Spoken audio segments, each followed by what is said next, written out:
Good afternoon, children. Today you will revise chapter Combustion and Earthquake. Tomorrow you have online test of size and portion for online test is chapter Combustion and chapter Earthquake. Firstly, you will revise chapter Combustion. Combustion is a chemical process in which a substance burns in air to produce heat and light energy.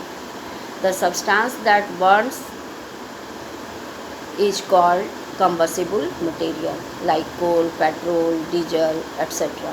And the substance which does not undergo combustion is called non-combustible material like stone, iron, etc. Now, the conditions for combustion are presence of combustible material, next is supply of air or oxygen, and third is attainment of ignition temperature or ignition temperature of the combustible material should be above its ignition temperature. Now, how can we control fire? We can control fire by removing combustible material, by cutting off the supply of air or oxygen, and by lowering the ignition temperature of the combustible material. Next is, what is a flame? A flame is a region where burning of gases take place. There are three zones in a candle flame. Outermost zone is called non-luminous zone, which is the hottest zone where complete combustion of wax vapors take place. And middle zone is also called luminous zone, which is moderately hot, and here incomplete combustion of wax vapors take place. And the innermost zone is the coldest zone. So these are the three zones in a candle flame. You have already studied. Now, what is calorific value of a fuel? The amount of heat energy released by burning 1 kilogram of a fuel is called calorific value of a fuel. It is expressed in kilojoule per kilogram. Next is, what are the characteristics of a good fuel? A good fuel has low ignition temperature. It has high calorific value. It is easy to handle, easy to store, and easy to transport. And it does not produce pollutant on burning. It does not leave behind ashes after burning. These are the characteristics.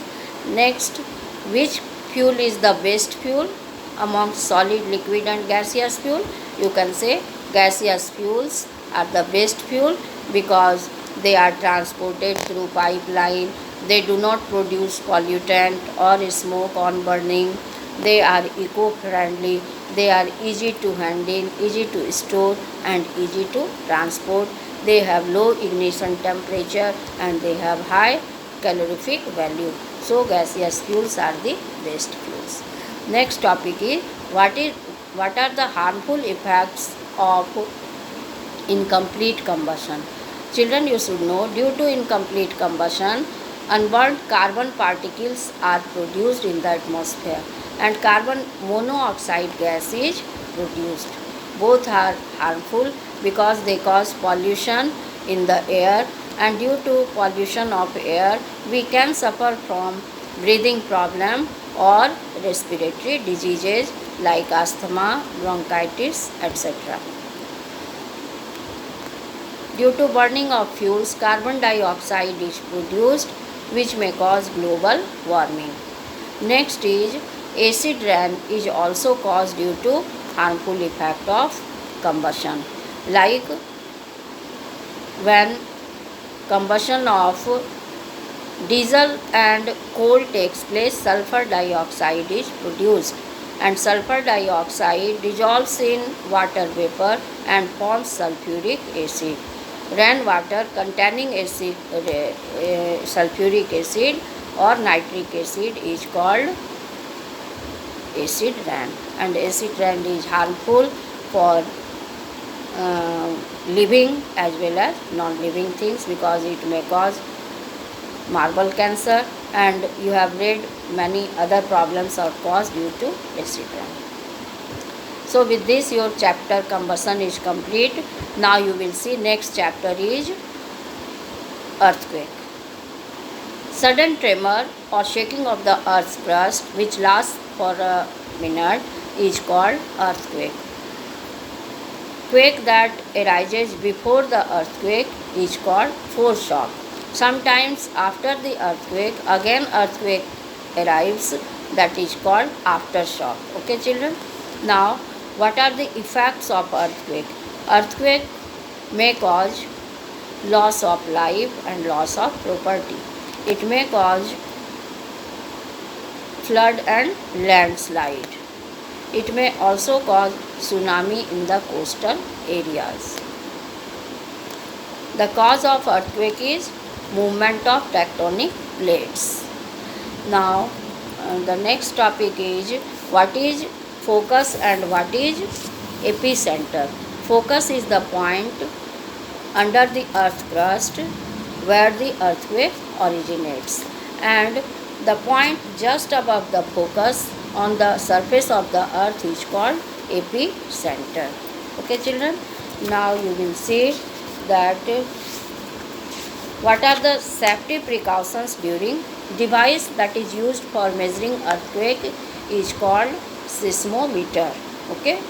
Now what are the safety precautions during earthquake?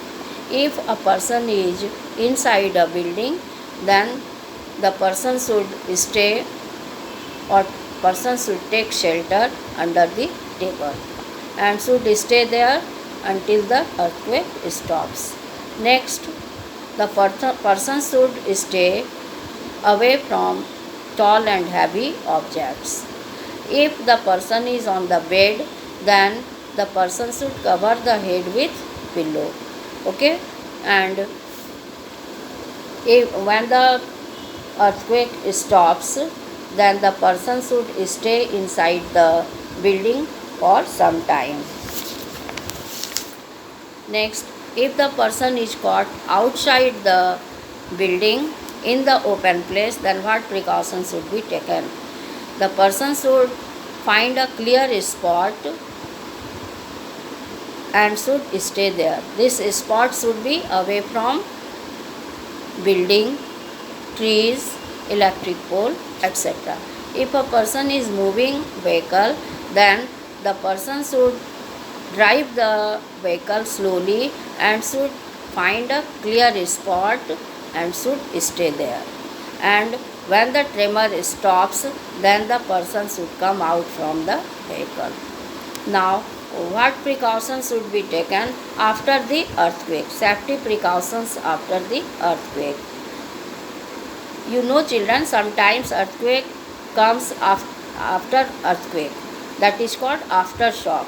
So, the person should expect aftershock and should stay calm for a while. Now, if somebody is near the sea coastal area, then beware of tsunami and carefully inspect utilities or supplies.